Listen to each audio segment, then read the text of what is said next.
Welcome back to the ThriveIN Wabash County podcast. I am one of the hosts of the ThriveIN Wabash County podcast, Alex Downard, and I am extremely excited today to be joined in the studio with the executive director for the Wabash History Museum, Teresa Galley. Thanks so much for joining us today. Thanks for inviting me. Yeah. We got to talk a little bit before we started the podcast. I'm really excited about this episode. We've had you on our list to come on the podcast for a long time, and so I'm glad we finally were able to coordinate. But I'm excited just so that I can learn a lot about what's going on at the History Museum. I don't have any kids yet, and so have not been as in tuned or followed you guys closely as I would have liked probably in the past. So I'm really excited to learn all the exciting things that are going on at the museum. There is something for every age at the Wabash County Museum. And Wabash County Museum, or as I refer to it wrong as the History Museum, does not do what you guys are doing justice, right? And so I'm really excited for our listeners to get to hear a little bit about that today too. But I think I want to back up just a step before we get into the History Museum. Yeah. And also when we were talking today just about how these podcasts go, how they flow, we didn't send any questions or notes beforehand. And so I was explaining to you, and I want you to share with our listeners what you shared with me is about how we're going to roll into the podcast today. Yes. So a little bit of history. I went to Southwood High School, which is on the south end of the county. And at that time, the speech coach there was Tom Oglesby. He is a legend, both in Wabash County, but also out in the speech world across the state and beyond. And so I did 2 events for him, Extemp and Impromptu. Extemp, you write your speech in 20 minutes using resources, memorize it, and go present it. So on an average meet, you would deliver 4 separate speeches. And then I did Impromptu. Impromptu, you walked in the room. They gave you a word, a phrase, a current event, and you just went for 7 minutes. So this is going to be easy peasy. You should not be able to throw anything at me I can't handle. So. That's awesome. So tell us a little bit about how long did you do that? All through high school? I did it through high school and then also competed for IU when I was in college, but I changed events. I did after dinner speaking, which was a memorized event. Okay, back up steps. So Southwood High School, yes, all the way through, and then you go to IU. What did you study at IU? I was a speech communications and theater major. Oh my gosh, yeah, this is going to be the best, man. You should be the host of the podcast. I don't know about that, man. Okay, so what was your specialty in speech when you were at IU? At IU, I did after dinner speaking. So that is a 10-minute memorized and researched speech that is humorous. My senior year, I placed 5th in the nation in that event. And those were great times. Yeah. I feel great experience. Incredibly unqualified to be interviewing you on the podcast. So what are some of an example of something you talk about in that 10-minute speech? Well, my topic, my senior year, the speech was called Let's Talk About Sex. Okay. Which got your attention, but it was actually informative information. So, wow. Yeah. And was it actually after dinner? No. People would have a dinner and then you'd speak? No, after dinner speaking that is for, the type of speech you would maybe deliver if you're the keynote speaker at an event. That was what the name came from. So, man. Yeah. How cool. 5th in the nation out of Southwood, Wabash County, Indiana. And I was at IU Bloomington then. Yeah. Wow. Yeah. How exciting is that? Yay. So, speech and theater at IU. Yep. Graduated from IU. What's next? I came home because my husband's a little bit older than me, and he was a teacher at Wabash Middle School, and started looking for jobs. Did a few things, and ultimately wound up at Wells Fargo Bank, which used to have a branch here, and spent a while there, and then moved into nonprofit. I left Wells Fargo to go to the Honeywell Foundation. Okay. And I was their director of education for over a decade. Oh my gosh. Yeah. So were you there when Honeywell really started a lot of the education programming that they're doing today? Yes. When I arrived in 2011, they did 3 student matinees a year. And then they had about 7 or 8 outreach artists who went out to the schools and did presentations. So during the 10 years I was there, we put work into both of those programs and continued to grow them. But then I found the Visual Thinking Strategies program that they offer now, and had the incredible opportunity to train in New York City a couple different summers with the founders of that program. I'm so excited that is still such a big thing So for Christy Honeywell. Unger is leading education programming now, right, in the Yes, schools? I Okay. hired her. So that's Okay. my number one claim to fame is I hired Christy Unger. Leave it better than you found it, She's right? amazing. Leave it That's better than right. you found it. It is in amazing hands. Yes, yes. Man, that would be great. That's a great episode as well, having Christy on the podcast to talk about. Yes. We've had Honeywell and the Arts Academy, but the Arts for All program, visual thinking strategies, what the Honeywell Foundation is doing, Honeywell Arts and Education is doing in schools across the region, across northern Indiana. And I think probably more people know that Honeywell's music lessons or arts classes in the community, I think, bring in folks from 19 counties from across the area. 19 different counties come here for the arts education. But Honeywell is equally out in 10 plus different counties, and I know more school systems in the classroom with some of these programs. I believe their numbers are over 50,000 students a year are impacted by educational outreach. And I'm thrilled I got to be part of that for 10 years and love watching how it continues to grow and impact students across the region. Yeah. Well, thank you for starting that work. And Jane Rice was my predecessor. Okay. She was with Honeywell for over 30 years. So it was Jane's. It started as her dream. She handed it off, and then I got to. So wow. yeah. Well, that's great. This is awesome, man. Yeah. We've got a former national competitor in speech on the podcast, but also got a great next episode recommendation to talk about those programs. Well, just one more plug for Honeywell. Look around Wabash County and look at how many leaders in the community started their careers at Honeywell. It is a massive learning experience, and Christine, myself, many others have carried that into other spaces in the county. That impact. But it's an impact. Yeah. Yeah, for sure. So then speaking about the Honeywell comparison, so you're at Honeywell, you leave there after 10 years as the director of education and go to the museum. Yes. And so Honeywell, we talk about the impact, not just in leadership and folks who have worked at Honeywell, but just the impact of them geographically being in our downtown and the ripple effect that has on downtown businesses, other Honeywell facilities that have since located, just general traffic of all of the 80% of their ticket buyers, Todd or Kathy would say, come from outside of Wabash County, right? I know that's been the case.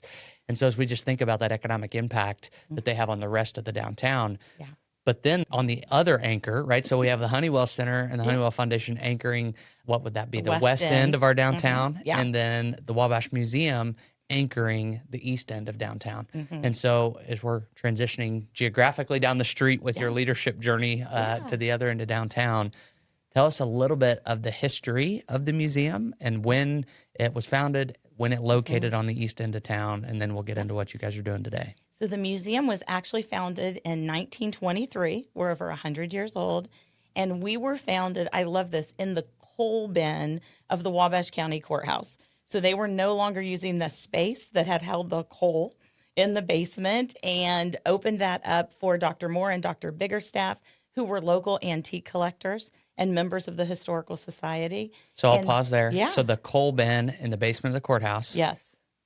For those of us that may not know, how big are we talking of that coal bin? I'm going to say it was a decent sized space to have heated that entire building. Yeah. But eventually the museum just kept growing. So we grew out into the basement. And at some point we're taking up so much of the basement that what is now the Judicial Center with the soldier and the sailor out front, that portion of that building, that was the former building for the Grand Army of the Republic. And those soldiers had started to die off. The building was not being used. And so that's a terrible way to say that, isn't it? But it is what it is. And those buildings were constructed after the Civil War. So that gives you a feel that in the early 1900s the building was just not in use as much. And so they allowed the museum to move there first on one floor. And eventually we used that entire building until 1999. So between your 1923 to 1999, started in a coal bin, moved out into the rest of the basement, still no daylight. No daylight. Still no daylight. But then you graduate above ground. Yes. And you do have some daylight. And then you take that entire building. Is that what you said? Yes. Or more So of that eventually building? we had that entire building. And then in the late 90s, they realized they needed to expand the judicials and actually build part of that building, the Judicial Center, and they needed the space. And luckily, our original board of directors, led by the amazing Richard Ford, said, you know what, if we're going to move this museum, let's not just have a rural museum, but let's really build something special. And so they looked at new construction, they looked at existing buildings, and eventually acquired the building we're in today, which was late 1800s construction. It was the old Big Four department store. It had been a mortuary, a furniture store, a Sears and Roebuck for years. And then after Sears was gone, it was in pretty rough shape. A bar had moved in. It had an Old West theme on the exterior, which I believe we are the reason. If you look at the historic preservation requirements for downtown Wabash, you are not allowed to use a Western theme on the exterior of any building. Been there, done that. It's because We're of not us. going back. Been there, done that. Okay. Yeah. Honestly, I believe our building would have been scheduled for a wrecking ball in a few years if Richard and the rest of the crew hadn't had the vision to say this building can be stripped down to the studs and brought back up and turned into an amazing facility. And Holy cow. Yeah. We've talked about Richard Ford on this podcast. Obviously, his fingerprints are everywhere. Everywhere. But most definitely at that journey for the museum and that project, I know was one of those signature things. And the line that you said about just not another rural museum. Right. If we're going to do this, Yeah. we're just not going to be another rural history museum. And that's one thing I want to make sure our listeners lean into if they're not as familiar with the museum. Right. Today, and as we continue to talk about all of your programming, they'll hear that. And so at this point in the podcast, really just that thread of not just another rural museum from Richard Ford, who obviously is no longer here, but we still see and feel that impact as generations will in our community that have benefited from his leadership and that vision. Yes. But today, as I think about you all and the work that you guys do, me just the fraction that I know about it, that thread of not just another rural museum is something that is so tangible, and anybody that knows what you guys are doing feels that. Oh, that's so awesome. I want to make sure that's that awesome to hear. Listeners lean in here as we get into your programming, and we'll circle back maybe at the end of that theme of just not another rural museum. And that's really Wabash County, right? Really, it is. There's just always been a vision here of Kevin Trotter, a comrade that I work with, and I know you know Kevin well. Kevin always says, you guys punch above your weight. I believe that's the theme for Wabash County. We don't do things small here. Everybody dreams and executes to make the dream come true. Yeah. So, Absolutely. Yeah. Okay, so 1999, decisions made. We're the old local saloons coming out, Westerns coming out. We're going in. What happens next? Yeah, so they hired a national exhibit firm called Formations. They are on the West Coast to come in and design the museum. Now, in the end, it is not exactly what was originally designed. I shared that dream big thing.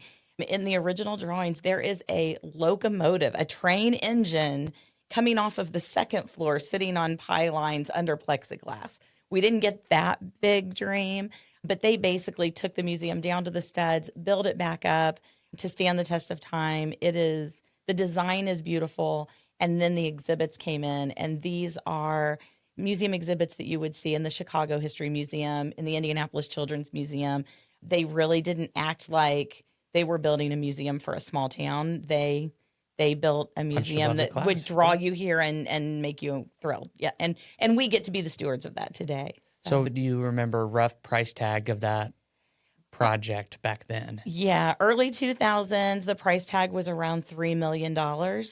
So, I don't know what the math is on that, but significantly more today. Yeah, I would say probably if people have been inside that space, a $3 million project would likely be a $9 or $10 million project if it was built that way today. I agree. Really exciting. Okay, so that's early 2000s and the transition into that space. Yeah. What does early programming look like in this newly constructed history museum? So first, I should say the motto at that time for that project was "New to You" in 2002. And we grand opened the first floor in 2005 and the second floor in 2006. So it was a long project to get things going. The economy took a little turn during that window, and it was such a celebration when it was finally done. Programming really looked different in that they had kind of modeled the new museum after what they saw in Chicago, in New York, in places like that. And so they built a very large temporary exhibit space on the second story. And then they paid a lot of money to bring in Smithsonian exhibits, other large exhibits. But what they found pretty quickly is that people showed up for the party that cut the ribbon to the new temporary exhibit, and then they just didn't draw people after that. So there was actually a point in time in those first 10 years when they would basically keep all of the lights off and had someone at the front desk. And if a guest showed up, they would flip lights on as they went through the building. It was really, really difficult because they hadn't quite figured out how to make a history museum work. Pre-social media marketing days. Exactly. Right? Yes. So before any of that. Yep. So you're marketing in local newspapers, local radio, trying to bring in this bigger audience that Richard knew we could pull, but they just hadn't quite found their niche. This story is going to be fantastic just for so many different things. You're articulating what all goes into a process and how, like, to get across the finish line, what it takes, right? So I heard you say new to you in 2002. Economy gets a little rough, so we make this $3 million commitment.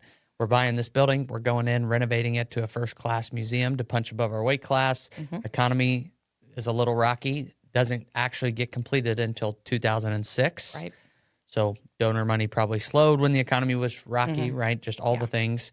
Get in 2006. We cut the ribbon. This was a feat, right? You'd open the space, and everybody thought that was it. Yeah. Right? And then you cut the ribbon, and nobody's using the space, right? Am I understanding you right? You're absolutely that it is this new space that now what do we do? Exactly. And I think that people were saying something that people said to me a lot the first year I got there. I've been there once. It's beautiful, but I've been there once. And so really we've built the programming we're doing today around come back. It's going to be different. You're not going to have time to see everything. Lots of hands-on, lots of engagement, because that's what brings people back through your door instead of them coming through and seeing it as a monument that, okay, I saw it once, checked off the list and move on.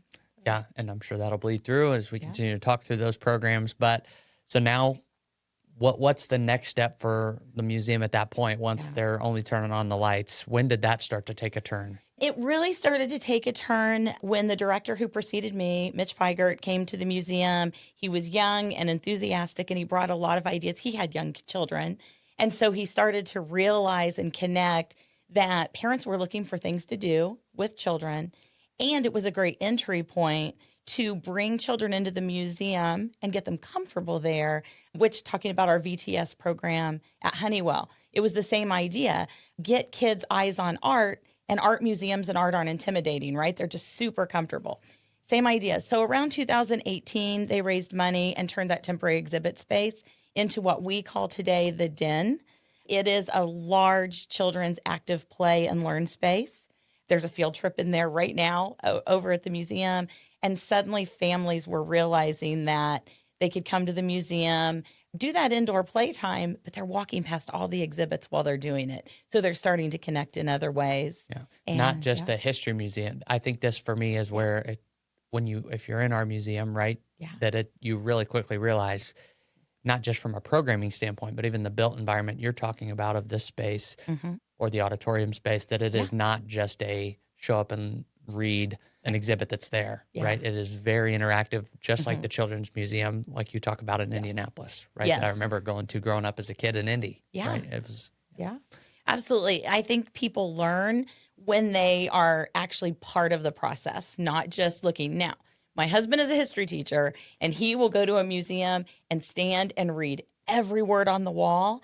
But for a lot of us, that's not how we enter and connect with the space. We want to touch things and participate in them. And that's where adding touchscreen monitors that let you go as deep as you want to go, adding hands-on items, our STEM area, Dr. Brush area on the second story. We have a ball wall. We have circuit boards. You can build your own dinosaur out of foam, dinosaur parts. Things like that we find adults are connecting with as much as kids. And it's fun. And you want to come back and interactive. Do that again. Yeah, it's an experience, exactly. Right? It's not just reading on a wall. And you have stuff on the wall, right? For everybody, that's their style, right? But the interactive piece.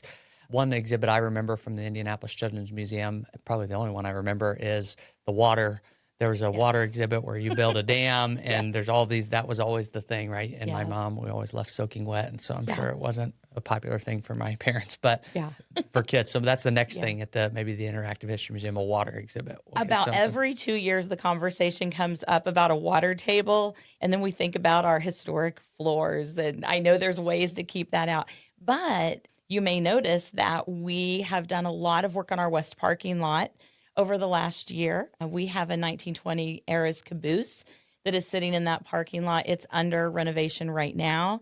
We've added seating out there. We just added a story walk out in the west parking lot. And over the next couple years, we plan to fence that in and grow the square footage of the museum without building and really making that space. At that point, I think that water table is going to have a home. Okay. And parents probably are happy you haven't done it so far as well, in addition to your board for the floor's sake. But just as you'd mentioned, engaging folks in the process of defining what the museum's going to look like. I'll advocate for the kids of today that maybe aren't listening to this podcast of the water exhibit at some point outside will be utilized, I'm sure. Definitely. And again, like if there's a way to teach kids about how the dams work, how the reservoirs are affecting our county, how the canal, moved people into this area, then we want to do it. We just have to find, the right space for it. Yeah, I hadn't even thought about the historical connection of the waterways and how fortunate we are in Wabash County where we are. Well, and the meter box was invented here. I mean, that's all water too. So there's a lot of motivation to get that exhibit down the road. So, and all of the things we just talked about is why at first I was surprised. Now our community members should know if you go by the History Museum ever, you see school buses from all over, right? It is not our 3 school corporations or high schools. It is all over Northern Indiana that you'll see a Warsaw bus or a Huntington bus. And that is something I think that is truly, again, back to the thread of not just another rural history museum. This is truly an interactive experience where schools from all over are sending their kids by bus on a field trip to Wabash County to experience the museum. Absolutely. And you talked about the name, Wabash County Museum. We have to work against that when we're reaching out to other counties. We have to really share why you would want to bring those field trip students or why your family would want to be a member if you live outside the county. But the truth is, our histories are all really similar. Trains and canals and settlers coming by wagon all the way up to the corporations and entrepreneurial spirit in these areas. It's a similar story. And so we can present it at our museum and then ask students, what's similar to that in your county, and make that connection there. And so this year we are in the heart of field trip season. We will bring students from more than 7 counties. Right now it's 7, but we've got a few more that I think we'll hear from. So 7 counties in Northern Indiana have visited the museum with field trip groups. Oh my goodness. And then what is it? Because I've been to a couple history museums in other counties that are our size. Completely, no offense to them, great work, right? Completely different experience. Yeah. What does your working relationship look like? Is there a network? Is there a collaborative group of history museums across Northeast Indiana or the region? That's a great question. We actually reached out to Indiana Attractions and Visit Indiana earlier this year and asked that question. Is there a history museum trail? Is there something? And they don't have that yet. And so a couple of months ago, I reached out to every history-focused museum that is between Auburn, Indiana, and Peru, Indiana. So we are calling our group the 6924 Corridor, and we've been meeting every couple of months at a different museum and talking about how we can cross-promote one another.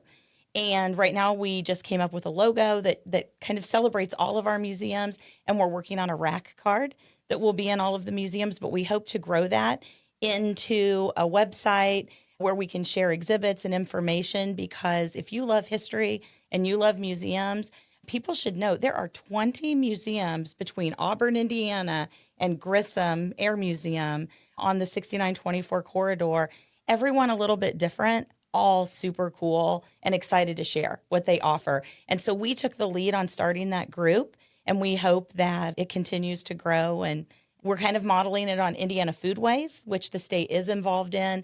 But similarly, it started as some groups on 69 wanting people to know that there were restaurants other than fast food that you could pull off the interstate and see. And now that's a state initiative. And so we're hoping that that's what this can become.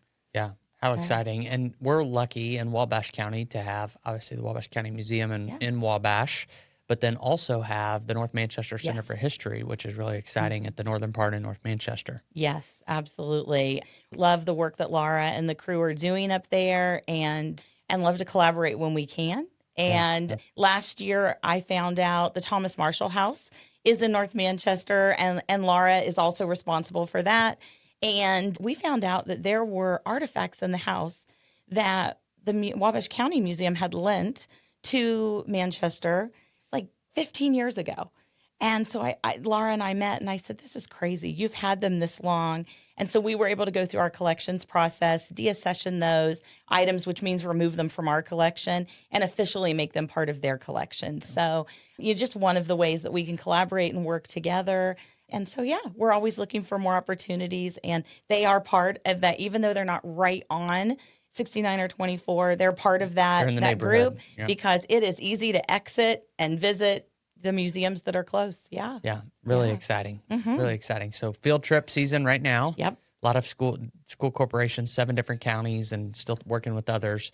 What programming on a somewhat regularly basis, right? So obviously there's pop-up things that I'm sure happen frequently, but what is something that families should have on their calendar or people should know about this museum? Third Wednesday of the month, we do Sensory Story Hour at the museum. That's at 9 a.m.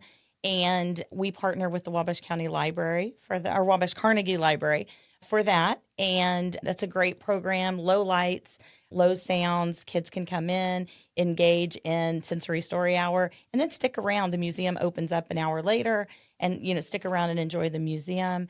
And that happens in the Meadow, which 2 years ago, after a couple of years of research, we opened a new space on the second floor of the museum called the Meadow. It is a sensory-friendly space.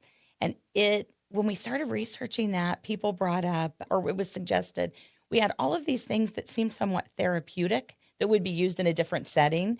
And we really wanted this to be a relaxing, comfortable space. And so we themed, actually kind of reminds me of this space because it's lower light, lots of wood textures. There are 3 7-foot-tall wooden trees in the meadow, a big comfy rug to lay on, and lots of activities that you can do one-on-one, by yourself, lower noise, lower activity, including that space has an augmented reality sandbox. And if you've never played with the sandbox, Alex, you need to come over. You can make a volcano that actually erupts. We ordered this thing from England, and we found out when it got here. It's a big sandbox with a CPU, a projector, and an Xbox Kinect. And so when you touch the sand responds, more vegetation grows, the volcano gets bigger. There's all different modes. It's so cool, but it's in that sensory area because sand is dry. It's dry sand, is very sensory for some people. If they're feeling overloaded, to be able to kind of play in that sandbox can be calming. For others, it's about the creativity, but everything in the space is designed for any age. If you are feeling overwhelmed, which we know with hands-on exhibits and music playing and things, it can be really overwhelming in a museum. Everybody sometimes needs a space that they can kind of just recenter in. But also during our research of finding ways that we could be more accessible to everyone, we learned 1 in 6 people are either dealing with a sensory issue or have a family member who is in the state of Indiana. That means 1 in 6 of our guests or more, if it's a family, are looking for maybe some spaces that are not loud and in your face and maybe not as group hands-on. And so adding the Meadow to the museum was just a great way to provide a space that is totally different from some of those other more active spaces. Yeah, extremely forward thinking on your part, your team's part, your board's part to lean into those opportunities and continuing to make the museum no different than your husband's learning style of wanting to read something on a wall versus others hands-on kind of learning, being a place, the museum is a place that all people can come and have opportunity. Absolutely. Right? And that's the goal, is that there is something for everyone in our space. We're constantly looking for other ways that people can connect or engage with the space. Yeah, really exciting. Okay, so that's Wednesdays. That's Wednesday Sensory Story Hour. Okay. We also have some more things coming up around that. Twice a year for a month, we have a 9-hole regulation miniature golf course. We pop it up in the museum, we decorate it, and that's for spring break and it's for fall break. And so middle of March to middle of April, then it goes away. And then the whole month of October, mini golf. Why? Why in a museum? And we share with people because you might say you don't like history or you don't like museums, but you love miniature golf. When you come through the door, you'll realize, oh, wow, what's that exhibit? You have a hair harp? What's a hair harp? And people start to connect with the museum. So it's a great way to drive people in and then get them connected to everything else we offer. Yeah. Yeah. And so for parents, Wabash with young kids, Yeah. obviously, hopefully, if they haven't already found the museum, they've heard some of these exhibits and interactive things that are appealing as a children's museum would be to young kids. That's educational and accessible for the teenage group or that middle group, a young adult group that is looking for activities or says we don't have a lot to do in the county, right? And I think there's an effort always to provide more amenities and different things like that. Yes. But the mini golf itself and the museum itself, especially over those break times, great opportunity to come and check out the museum. Definitely. And play mini golf. Yeah. Really exciting. Okay, so mini golf 2 times a year. Yeah. Other programming. We have a scavenger hunt going on all year round. So right now, Stuffy Safari, the interns named it, is going on. And we have 10 little stuffed animals hidden in exhibits throughout the museum. When you come in, you can pick up your clipboard, you find them, and then the kids get a prize. But, we're sneaky because what we're really trying to get them to do is look at the exhibits. Right. And so we'll roll into summer is Museum Explorers. That one's a little different. It's going to have some questions about exhibits. Kids can do it. Again, win a prize. And then wintertime, we have Elf in the exhibit instead of Elf on the Shelf. And that's a series of elves that are hidden in exhibits. And so the kids are coming in. They're not just running up to the den or the meadow or the Dr. Brush area, but they're engaging with the exhibits. And then we see them stopping, asking questions of their adult about the things they're seeing in the exhibits, reading them, connecting. And so it's a win, but it's also just really fun. Yeah. Oh, yeah. Oh my goodness. Okay. Yeah. And then there's Bill Burrows on the episode that he was on. Yes. Bill's doing some work with you all. And he talked just a little bit about some of the sports and the YouTube Live. What's going on with that at the museum? Yeah. So Bill and his friends love to talk about sports. And Bill actually has been helping us work on an upcoming exhibit that is going to cover Wabash County sports. But he asked if he could get a group together, initially it was supposed to be people come and watch them talk about different sports topics that are relevant to the county or the area. And what we found is our Thursday Parlay, which is our speaker series, pulls in a lot of people. And that's more history focused. But the wives get their husbands to come. But when you do a sports show, the men think about coming, but they don't make it over because their wives didn't tell them to come. That's our theory anyway. And so suddenly it became, both of those programs are YouTube Live so that people can watch them from home. We really want to be sure we can connect with an audience that maybe can't make it through our door. And so that one really evolved. The other one has an audience, but it's also streaming. Talkin' Sports has actually become a kind of informal podcast. We run it on YouTube Live during the show. It is the third Thursday morning of every month, different Wabash County related sports topic. And then it stays up on our YouTube channel because really it's an oral history, but it also gives you the opportunity. Hey, wait, you were talking about the 86 Wabash High School baseball state champions. Well, I want to see that. And you can jump up to our YouTube page, which is Wabash Museum on YouTube. And you can watch it then. And so for us, it's a win-win. We're connecting with the community. We're sharing some information. People say, I don't like history. Oh, but I like sports. There's a lot of sports history out there. But it's also, we're capturing oral histories with all of those people that Bill is interviewing and his crew are interviewing.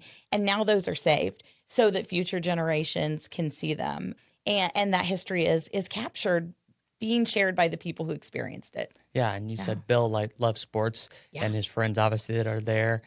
My experience so far in the county, Wabash County, sports is a huge part, right? There's a deep history there. And so for folks that haven't that like sports didn't know about that, go and check it out on the Yeah. YouTube channel from the History Museum Mhm. or from Wabash County Museum. And then when is the exhibit expected to be So rolled right out? now, the construction date is July 13th.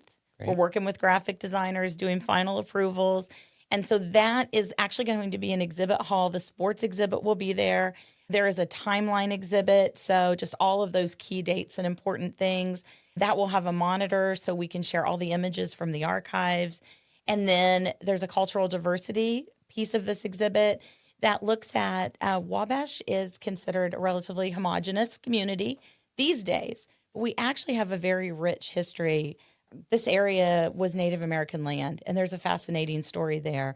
Early settlers in this area, a lot of them were Jewish settlers who came into the community.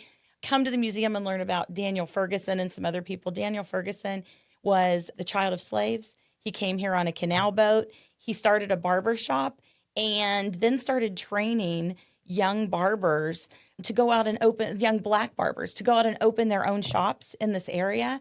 And in addition to that, he had a subscription service. You could come into his barber shop, and if you paid to have a cup with your number on it, you could go ahead and take a hot bath because he was one of the few people in town who could offer that. But you didn't lose your spot in line for your haircut and your shave because you were a member. Now, we don't know if he invented that. Certainly, it's a big thing today, but that was happening in this community around the turn of the century. And so there are fascinating stories about women. We had one of the first doctors in the state of Indiana, female doctors, was from Wabash, Indiana. Like there, I could go on and list, but we have a very fascinating history here. Josiah White's had a Native American school, and they've been amazing at sharing their archives and information. So that part of the exhibit's going to let us share those stories. And then there will also be a piece of the exhibit that covers the waterways in Wabash County. We have 4 major rivers that run through the county, and those rivers have affected history up until today. You know, our reservoirs, the Wabash River and the Wabash River Defenders Project, and all of those things are part of our story. And so all of those pieces are going to be in this exhibit, and we're so excited. Yeah. So, Wow. yeah. So we just rolled through chronologically, even just programming, a snapshot into programming that you all have for residents and visitors of all ages, right? All abilities, all ages, Yes. from the sensory exhibit, the table where students are getting to play with their hands, young children are getting to interact, or the ball wall or anything, all the way up to a speaker series, Thursday Parlay speaker series, or for older adults that want to talk about what the county sports were like in the 60s or the 50s, right? I mean, just A festival of trees at Christmas time, as well as a lot of other really cool things. So, yeah, we try to constantly change things, but to always have something for people to come and connect with and do at the museum. Yeah. Wow. So that's today. What's coming with the History Museum? We talked a little bit about it earlier of the potential future outdoor area.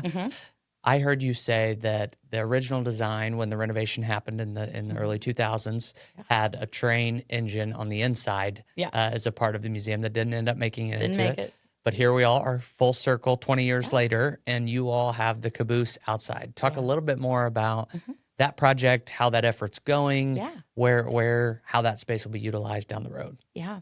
In 2014, the former mayor of Wabash, Bob McCallan, had a caboose. It's a long story, and if you come to our story walk, you can learn it because his wife wrote a children's book about it, and that's in our story walk. Bob Van Landingham, or Bob McCallan? Bob McCallan. So before Bob Van Landingham. Okay, got yes. it. Thank you. So Bob McCallan and his wife Peggy had this caboose, and it was sitting in a field. I think their grandchildren had used it as a playhouse for a while, and they were older, and it was just sitting there. So they reached out to the museum and wanted to donate it.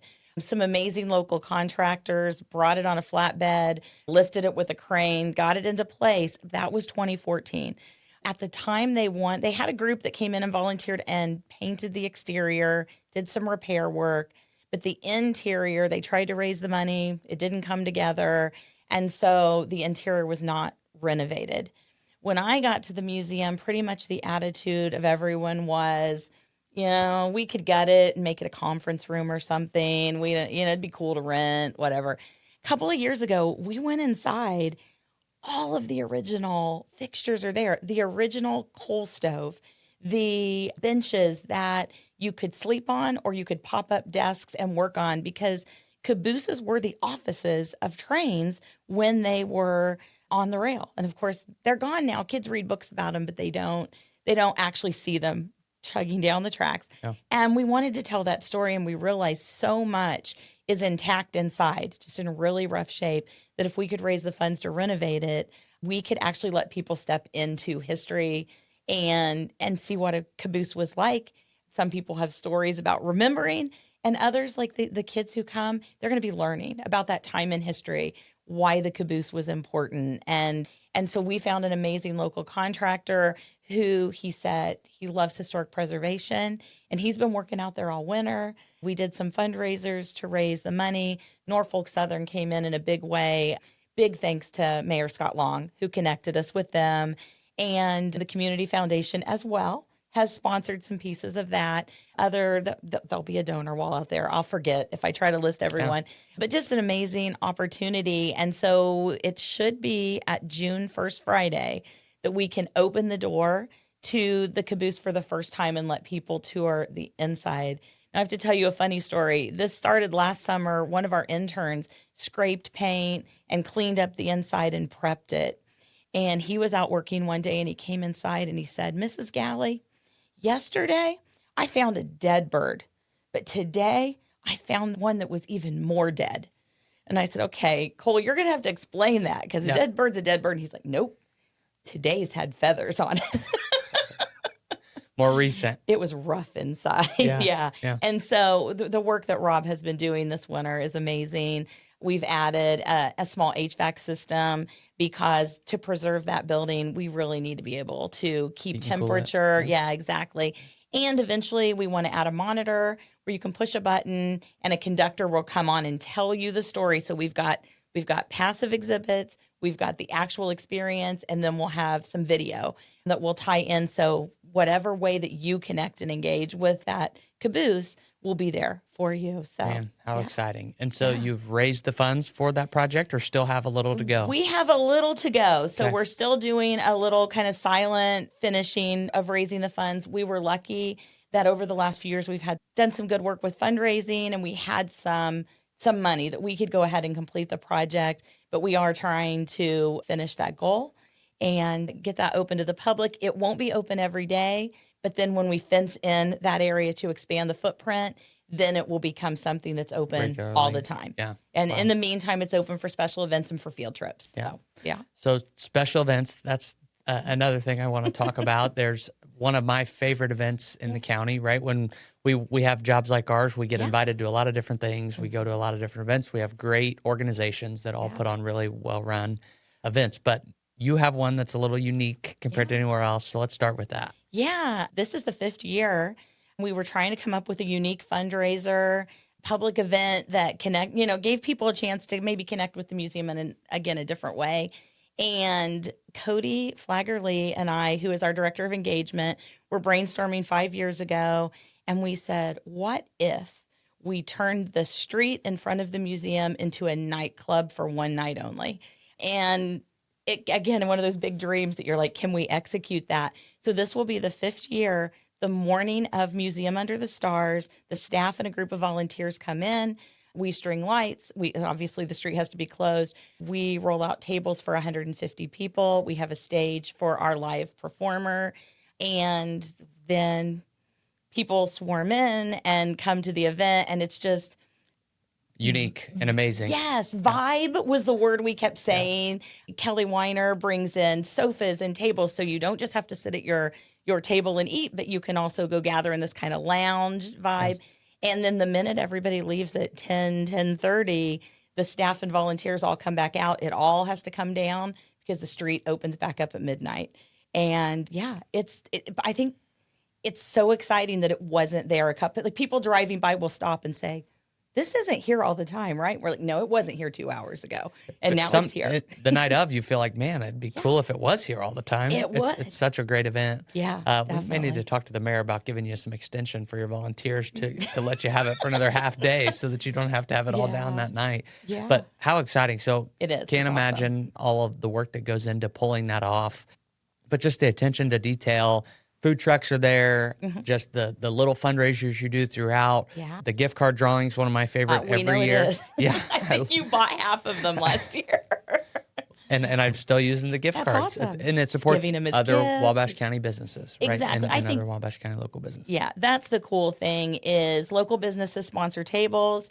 And so they're supporting the museum, but they're also, I know last year you brought some of your board members or employees, and that's really cool that businesses do that. Individuals can come and buy tickets and join that in. And one thing we learned after the first year is if you buy individual or couples tickets, I think your first year you came, we match you with a table so you don't walk around going, where do I sit? Who do I belong with?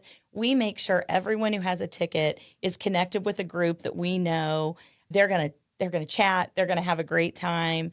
And so that's part of it that you do behind the scenes so that when people come, they can it feels like the intentionality effortless. behind it. That's exactly what it feels like is effortless. And yeah, it's just a unique event, great night to be with community members. And the weather was, if I remember right, this past year was perfect, or at least I got a great picture of lights downtown. You got Starlink, didn't you? Yeah, it was awesome. Yeah. It was awesome. It was beautiful. And when you're sitting on that street, the cool thing is if you look north, you see the Wabash County Courthouse, which we are the first electrically lighted city in the world. But I think even without that, our courthouse is positioned in such a beautiful space. If you are coming off of 24 down Cass Street, you can see that courthouse. If you're entering from the south, you see the courthouse. It's just beautiful. And so for our event to look up and look at the Wabash County Courthouse makes it really special. Full circle. Yeah, yes. It's great. And that date this year is September 19th. Get your tickets already available. Table sponsorships are available. Okay. Tickets go on sale in another month. Okay. Just individual or couples tickets. Yeah. And we already have, I think, 4 or 5 tables sold. We do tables of 6, 8, and 12. And that came from a couple of years, groups of 8 called us and said, we need more seats. Yeah. And so we invested in some crazy big tables because renting them was crazy expensive.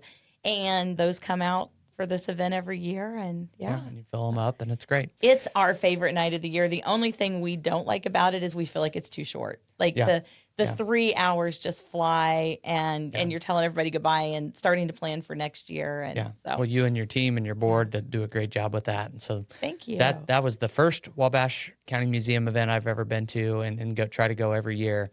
The next one, because that event's so well done, the next one that I want to make sure our listeners know about, but maybe the right listeners, that I went to, I think last year for the first time, was the Wabash County Night at the Museum event that was modeled after the movie. Right? It is. So I'll let you talk a little bit about that, and then I'll share my experience about that event.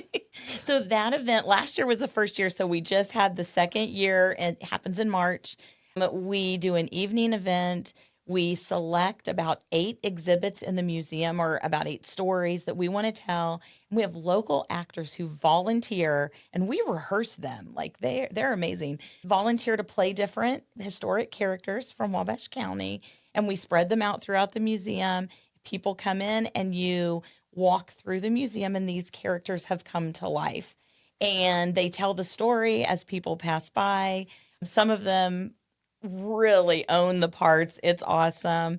And I think even the first year, Modoc the elephant was wandering through. So we try to make it really fun. You're learning history, but you're also just engaging with the museum and your community. And we thought this was a kids event. And we learned the first year, there were a lot of kids who came through, but the adults absolutely love it. Yeah, well, that was I signed up for the event. I've seen the movie. I think the movies are fun. And so I was like, man, this will be unique. They do a great job at Museum Under the Stars. And I show up and I was in the just annex lobby area there before my tour started. And I looked around quickly and it was like, oh, this is meant for kids. Like I was the only one that was an adult that didn't have kids there. And it was man, I don't have kids yet. This would be great someday, but hopefully this isn't creepy that there's just a 20 whatever year old at the time by himself showing up tonight at the museum with all these little kids running around. Yeah. But I happen to be with one of my board members, Tyler Olson. Yeah. And his wife, and they're Who's now one of 4 our kids. He's one of our board members too. And really involved. I know they love the museum. Oh, And yes. so it was great and really fun. Just a unique experience that families, if they haven't checked it out yet, should do that. When is that this year? It was in March. So I missed it this year. You missed it this year. We'll get you back next year, but next March. And that is one of the events that we do. It's a members only event. So if you're a member or a donor to the museum, then that's really who. Of course, we actually have people who walk through the door that night and buy a membership so they can come through. Yeah. But one of the ways that we try to make having a membership to the museum special is having a couple member-only events during the year. And and then also, of course, a membership comes with free admission every day and discounts on events and on the gift shop. And so we've spent the last couple years, we call it our 5-county focus, growing our memberships and spreading the word about those, not just in Wabash County, but in Miami, Grant, Huntington, and Kosciuszko County, because it's an easy trip to come and see the museum and spend time there. And that's been incredible. And there's more to do in Wabash, right? That's grabbing food, whatever else on their trip. So. Well, and we recently just added another membership perk. If you are a member of the museum, you can take your membership card to Modocs and get a discount on a coffee drink. And you can take your membership card to JoJo's Olfactory, make a candle, and get a discount on participation there. And really, our goal there is that if you are coming and connecting with the museum, you're also engaging in downtown Wabash. Yeah. We're so lucky to have nonprofit organizations that are economic drivers, right? Obviously, Honeywell at one end of the street, you all at the other, just back to where we started, that are bringing in people from outside Wabash County and really helping drive the local economy is really, really unique and especially for a county, like we've talked, punching above our weight class, right? A community our size. So great. I appreciate you sharing all the programming. Hours for the museum, days and hours. Yeah, the museum is open Tuesday through Friday, 10 a.m. to 5 p.m., and on Saturday, 10 to 2. But I mentioned the YouTube channel. Another way, if you want to see the museum before you drive, if you're driving a ways, or maybe you're not able to come to the museum, we work with a local company to offer a 360 virtual tour of the full museum on our website. It will get an update this summer after the new exhibit goes in, but you can actually visit wabashmuseum.org and you can read the placards in the exhibits. You can walk up to every single exhibit that's on the floor, see the spaces. It's beneficial if you want to check it out early, beneficial if you live away and you can't make it, but also, again, tying back to our sensory mission, for a lot of people with sensory challenges to be able to look and walk through a space, to know where it might be noisy, to know where the bathrooms are or where the meadow is before you come gives a sense of calm. And so that being able to put that on our website and let people have that opportunity. What great perspective. A lot of folks in your shoes or from a business standpoint might say, why would we put what we're trying to attract them to come here and see and pay to come see on our website for free, right? And have this 360 tour for free. And your perspective of for those people that they're barriers, whatever those barriers are, or that they just aren't able to make it back into town, or it's a glimpse into what they may end up with a visit, them coming to see in person. That's great perspective. I also challenge you to look at the 360 tour and not want to come through our doors because it doesn't make you go, okay, I've seen it. It makes you go, oh, look at those touchscreen monitors, or look at that augmented reality sandbox. I want to go check those things out in person. Yeah. And so, Unbelievable. Thank you so much for your leadership and vision of the museum. Thank you. The folks that came before you, but definitely in your time, it is no longer a place where you only turn on the lights if people show up. We've come a long way, and the vision is tied to so many people before I got to be there. Today is actually my 5th anniversary. Congratulations. At the museum. So the timing is great. Thank you. Yeah. But a lot of people in the community have poured into the museum and continue to get us where we are. So where you're going is, I just encourage our listeners to follow the Facebook page, get on the website, attend some of the things that we talked about, regular programming or the events, and buckle in to the journey that you guys are on. Holy cow. I'm so excited to see when I do have kids someday, hopefully what the museum is like and continues to be for our county. I don't want to call it a hidden gem because I know for a lot of people it's not a hidden gem, but for those listeners or residents that haven't been through your doors or experienced your programming, hopefully they can get a glimpse into that from this or on the website, and be sure to check that out. 5 years ago, of course, just coming out of COVID, I remember telling my board at one meeting, I feel like I am physically standing in the street, waving my arms, saying, we're here, we're here. And now we feel like the word is out. We're expanding our reach, even beyond the county. And it took a lot of work, but it's exciting to see what more there is to do. Yeah. I had a conversation with a board member of mine who used to work with Richard Ford back in the day. And she recently brought up in one of our board meetings just all of the great things going on in downtown, what's coming downtown, how much she wished Richard would have been here to see some of what continues to happen that Honeywell's doing, that you all are doing, because he probably remembers the days that the lights were only getting turned on when there was somebody that showed up. But to see his vision of more than just a rural museum to what downtown looks like today, to what the museum looks like today, because of his vision, his leadership, his investment as a philanthropist in the county. How cool he's looking down today, getting to see your work every day. And that's got to be encouragement in the hard days, right? To remember what it was like, and makes it worthwhile, the work that you get to do and we all get to do every day. I agree. So, well, really thank great. you for showcasing it. No, we appreciate you coming on. This has been great. I encourage our listeners to follow, like I said, and we'll make sure in the show notes of this episode to link the YouTube channel, to link your website, your Facebook page. But reach out to a team member from the museum if you're interested in learning more. I'm sure that you all would be happy to talk to anybody about it. Definitely. So, in the same spirit of philanthropy, this podcast is only made possible through the generous support of Bowen Health, the Sandra Kunkel Trust, Mark and Amy Ford, Paperworks Industries, the City of Wabash, the Community Foundation of Wabash County, and Visit Wabash County. Until next time, I'm Alex Downard, and this is the ThriveIN Wabash County podcast.